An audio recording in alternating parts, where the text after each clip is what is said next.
Oke, hello everyone, welcome to Analysis dan update lagi seputar koin kripto. Dan di video kali ini kita bakalan bahas seputar Zerebro, yang mana untuk koin atau token ini juga banyak banget nih kalian semua request lewat kolom komentar pada beberapa postingan video saya sebelumnya. Dan tentunya kita bakalan bahas beberapa hal nih di video kali ini seputar Zerebro, mulai dari segi price action sampai beberapa data yang berkaitan dengan Zerebro ini. So, sebelumnya disclaimer alert bahwasannya video ini sama sekali nggak bermaksud buat mengajak teman-teman semua menjual ataupun membeli aset tertentu, dan juga sama sekali nggak bermaksud buat mempromosikan aset tertentu. So always do your own research karena this is not financial advice. Nah, di sini per video ini saya record seperti yang kalian bisa lihat ya, ini di tanggal 20 Mei tahun 2025. Zerebro ini menempati posisi ke 573, dan untuk harganya ya kalian bisa lihat sendiri dan notice sendiri lah ya di sini gitu. Dan kalau kita coba intip ya dari segi price action-nya, atau mungkin kita pindah ke chart-nya untuk Zerebro, ya mungkin memang dalam beberapa waktu terakhir di sini Zerebro, ya at least ya dalam hari ini dan kemarin atau 2 hari terakhir, ini sepertinya candle Zerebro ini sedang menunjukkan pelemahan atau sedang terjadi atau terbentuk candle merah ya, yang mana kalau kita ukur dari sini ya mungkin udah turun ya kisaran 10-an%, 11-an% gitu, sekitaran segitulah teman-teman. Atau kalau kita ukur dari area supply-nya yang ada di atas ini, ya dari topnya ya, let's say dari sini ya ke bawah ini udah minus hampir 30%-an lebih gitu. Dan coba nih kalian boleh banget komen di kolom komentar di bawah siapa aja dari kalian yang mungkin quote on quote masih punya barangnya atau hold untuk Zerebro ini, boleh banget komen di kolom komentar di bawah. Saya pengen tahu nih kalian ini posisinya apakah lagi hold atau enggak, dan buat teman-teman yang mungkin lagi hold, gimana posisi kalian gitu? Apakah mungkin lagi nyangkut atau lagi running profit nih? Boleh komen di kolom komen di bawah. Dan ya di sini untuk beberapa important area atau area-area penting ya untuk Zerebro ini, setelah memang sebelumnya saya update di video-video sebelumnya, ini hampir nggak ada yang saya ganti teman-teman, atau lebih tepatnya ini, nggak ada yang saya ganti ya buat important areanya. Paling di sini saya coba untuk, beri penanda aja untuk beberapa area, yang mana sebelumnya area ini belum saya beri marking atau belum saya beri penanda, dan di sini saya beri penanda. Yang mana di sini kalian bisa lihat untuk Zerebro sebenarnya memang belum banyak perubahan ya dari, beberapa video yang sebelumnya saya bahas gitu seputar price action Zerebro, kayaknya belum banyak berubah gitu dari per video tersebut saya shoot atau per video tersebut saya publish. Di mana Zerebro ini masih bermain di range yang ada di sini. Nah, kalau misalkan kita coba gambar lebih rapi, ya lebih kurang kayak gini lah ya. Zerebro ini masih bermain di range ini meskipun memang sebelumnya sempat terjadi breakdown, dan tapi di sini ya kembali, naik lagi, dan ya sekarang Zerebro ini juga tetap aja masih bermain di range ya antara supply area yang di sini dan juga area support ya atau demand area yang ada di bawah sini gitu teman-teman. Ya kalau kalian lihat mungkin ada beberapa hal ya, seperti misalkan penguatan yang di sini memang sangat signifikan ya hingga hit di area supply di atasnya, tapi ya akhirnya terkoreksi. Sama seperti yang sebelumnya juga di sini, ketika dia turun sangat signifikan tapi ternyata ada tekanan beli yang sangat kuat dan mendorong harganya juga ikutan naik lagi gitu. Nah, di sini kalau kita perhatikan juga untuk sekarang ada beberapa skenario yang mungkin bisa saya amati dari Zerebro ini atau untuk seputar token Zerebro ini, tapi sekali lagi ini berdasarkan POV saya, dari segi sudut pandang saya, dan dari pengamatan saya, dan maka dari itu bisa aja keliru. Dan ya tentunya kalian mau wajib banget nih untuk analisa mandiri dan do your own research. Di mana yang pertama, di sini kalau kita perhatikan ya, Zerebro ada potensi untuk dia menyentuh lagi untuk demand areanya, mengingat di sini kalau kita perhatikan ya, tekanan jualnya cukup signifikan juga, dan meskipun memang sebelumnya kita dapat candle yang cukup, besar nih untuk kenaikannya, yang mana kalau kita ukur dari bawah ke atas ya harusnya lumayan ya teman-teman untuk candle ini, ya 18% gitu. Tapi ternyata di sini kita dibanting lagi juga dengan pergerakan turunnya. Jadi apabila memang Zerebro ini membentuk pergerakan yang ya let's say seperti ini, ya mungkin saya nggak kaget gitu ya. Ada potensi memang Zerebro ini kembali hit atau testing lagi di demand areanya yang ada di bawah sini. Kenapa demikian? Ya simple, karena demand area ini juga adalah suatu area krusial ya yang perlu kalian perhatikan gitu. Yang mana banyak banget nih sentuhan yang terjadi di demand area ini, atau lebih tepatnya di important area ini gitu. Kalian bisa lihat sendiri berapa banyak sentuhan yang terjadi ya di area ini gitu ya. Beberapa kali udah terjadi.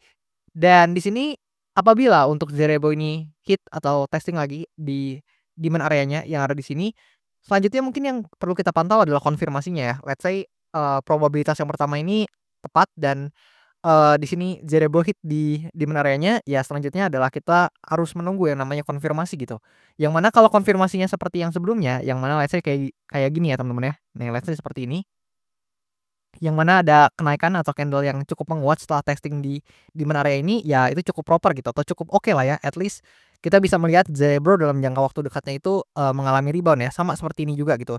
Tapi ya kalau ternyata justru reaction-nya malah seperti ini ya, atau dia breakdown, ya tentu ini bukan menjadi hal yang banyak diinginkan oleh holder Zerebro gitu. Ya bisa aja Zerebro justru melanjutkan penurunannya dan bisa nih hit di area demand atau demand zone yang ada di bawah sini, yang mana kalian bisa lihat sendiri gitu rentangnya di kisaran harga berapa ya, di pojok kanan. Ya tentu ya, lebih banyak mungkin quote on quote holder Zerebro yang berharap apabila memang harus testing di demand area ini, ya let's say ya dia ada rebound lah yang cukup oke sehingga bisa mengangkat harga Zerebro ini kembali naik gitu. Namun di sini juga memang kita nggak bisa menutup mata ya, ini, semenjak memang kenaikannya dalam beberapa waktu terakhir yang ini teman-teman yang saya maksud. Nah kenaikan yang ini yang sangat signifikan di sini, secara otomatis ini mengubah tren dari Zerebro yang mana sebelumnya adalah relatif bearish menjadi bullish ya untuk trennya. Dan ya bukan berarti nggak mungkin gitu untuk Zerebro bisa aja hit di demand area and then baru rebound ataupun bahkan langsung naik itu juga possible aja gitu ya. Dan mungkin, meskipun demikian kita butuh konfirmasi nih yang menandakan bahwasannya ada tekanan buyers yang cukup positif untuk Zerebro, ya mungkin paling mudah dilihat apabila memang rebound dari demand area ini dengan cukup impulsif dan secara target, I think juga belum berubah dari sudut pandang saya. So far Zerebro ini, cukup sering tertahan ya dari supply area yang di sini, yang mana area ini juga menjadi, salah satu important area ya, kalian bisa lihat berapa banyak nih tertahan di area ini dan seterusnya gitu, kalian bisa lihat sendiri lah ya, berapa banyak untuk sentuhan yang terjadi di area resistance yang ada di atas ini. So sangat possible jika Zerebro ini kembali hit nih di area supply atau resistance yang ada di atas ini seperti beberapa pergerakan yang sebelumnya nih, kalian bisa lihat di sini. Dan ya, untuk areanya buat teman-teman yang mungkin, suka nanya ya kalian bisa lihat di pojok kanan ya. Nah, lebih kurang seperti itu. Dan di sini untuk Zerebro kalau kalian mungkin mau melihat Zerebro ini kembali cukup bullish lagi dan juga ingin ya untuk return Zerebro ini meningkat atau mengalami kenaikan yang cukup signifikan, ya tentu ya kalian harus realistis, salah satu syaratnya adalah dia harus berhasil breakout nih dari supply area ini. Karena kalau dia berhasil breakout, ya kita mungkin bisa menargetkan nih untuk target yang cukup realistis buat Zerebro adalah di kisaran range supply areanya yang di sini gitu ya. Kalian bisa lihat di pojok kanan. Kenapa? Simple. Di sini juga kalian bisa lihat ada sentuhan yang terjadi dan ternyata teman-teman selain sentuhan yang ada di sini nih, di sini juga sebelumnya ketika mengalami kenaikan yang sangat signifikan ya, di sini ternyata tertahannya juga di supply area ini gitu.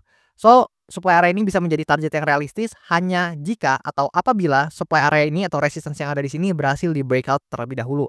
Lebih kurang seperti itu. Dan sebenarnya kalau kita perhatikan juga dari indikatornya seperti stochastic RSI, ya ini sepertinya, cukup udah jenuh jual ya teman-teman ya, meskipun belum turun banget tapi ya ini sepertinya mulai menunjukkan crossing ke atasnya teman-teman, ya hopefully kalau misalkan memang hal tersebut yang terjadi mungkin diiringi juga nih dengan price action-nya gitu. Tapi ya kita harus realistis mungkin konfirmasi paling, jelasnya adalah di demand area yang ada di sini, lebih kurang seperti itu teman-teman. Dan di sini juga kalau kita perhatikan dari beberapa data ya seputar Zerebro, ini kalau kita coba perhatikan untuk data at least data derivatifnya dulu nih, atau derivatif data ya dari Zerebro ini, di mana sangat disayangkan teman-teman, di sini volume Zerebro dalam beberapa waktu terakhir memang mengalami pelemahan atau penurunan sekitar 28%. Ya meskipun memang open interest-nya mengalami penguatan ya sekitar 1,69% gitu. Kemudian dalam 24 jam terakhir, di sini memang, yang terlikuidasi di Zerebro ini total value-nya cukup sedikit ya ternyata, hampir, 100.000 tapi nggak nyampe ya sekitar 98,57 ribu US dollar yang terlikuidasi dalam 24 jam terakhir di Zerebro ini. Kemudian kalau kita perhatikan dari segi analytic-nya, nah di sini kita bisa lihat ya bahwasannya sangat disayangkan di bulan Mei ini Zerebro udah mengalami return yang negatif teman-teman, padahal di bulan April sebelumnya masih positif. Dan masuk di bulan Mei ternyata ya sekarang per video ini saya record udah minus sekitar 8,32% gitu untuk returnnya. Dan ya karena memang bulan Mei ini masih sekitaran 10 hari lagi, mari kita lihat gimana untuk kelanjutannya buat Zerebro ini. Apakah di bulan Mei nanti bisa, ditutup dengan cukup positif atau justru bakalan di closing atau ditutup dengan, relatif bearish gitu atau relatif negatif gitu buat returnnya. Dan ya boleh kasih pendapat teman-teman dan juga kasih tanggapan teman-teman di kolom komentar di bawah seputar Zerebro ini. Boleh banget nih sharing-sharing juga. Buat teman-teman yang mungkin hold Zerebro gimana, apakah lagi minus atau gimana, boleh sharing di kolom komen di bawah apabila kalian berkenan. Dan juga buat teman-teman yang mau request analisa koin, boleh banget tinggal request aja di kolom komen di bawah. Dan nanti kalau misalkan banyak yang tertarik, sesuai janji saya bakalan saya coba untuk update dan bahas cepatnya. Dan itu aja buat video kali ini. Thank you dan sampai jumpa di video-video selanjutnya.